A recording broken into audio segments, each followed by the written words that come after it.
हमें खुशी इस बात की हमारा खान बाहर आएगा। हमें सीटें खान के बगैर नहीं चाहिए थी। हमारा खान बाहर आएगा और पाकिस्तान को आके संभालेगा। मैडम ये रोने लगी आज फैसला आने के बाद? ये जी खान के बाहर आने की खुशी है।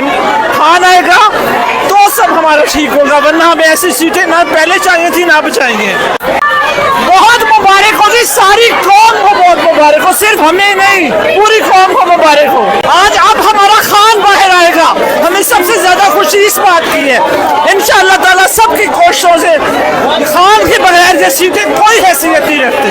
जमहूरियत तभी पनपेगी, जमहूरियत तभी फले फूलेगी जब सही मायने में ये मैंडेट को रिस्टोर किया जाएगा और जुदा मैंडेट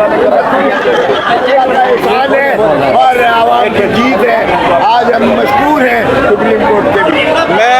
मैं तमाम मीडिया वालों, मैं आपको इस कैमरा की नज़र से पूरी पाकिस्तानी कौम को मुबारकबाद पेश करना चाहता हूँ कि आईन पाकिस्तान जीत चुका है और वो हमारा कैद जो बिहाइंड द बार है 180 मुकदमात में, वो हमेशा रूल ऑफ लॉ की बात करता है। हम आईन की बालादस्ती और कानून की हुक्मरानी के साथ खड़े हैं, आज़ाद अदलिया के साथ खड़े हैं।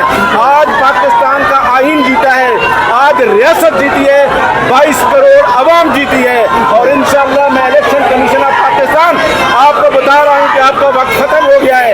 आपको जो लोग 145 पे जीते हैं, राजा सलमान अकरम साहब साथ खड़े हैं, और साहब को पता होना चाहिए कि आपको तो एक बंदा भी वोट नहीं डाल सकता।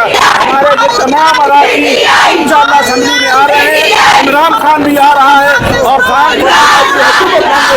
और इस मुल्क में दोबारा इंशाअल्लाह 22 करोड़ अवाम की रियासत मदीना करने जा रही है। मैं अवाम को सैल्यूट पेश करता हूँ जो हमारे साथ खड़े रहे हैं।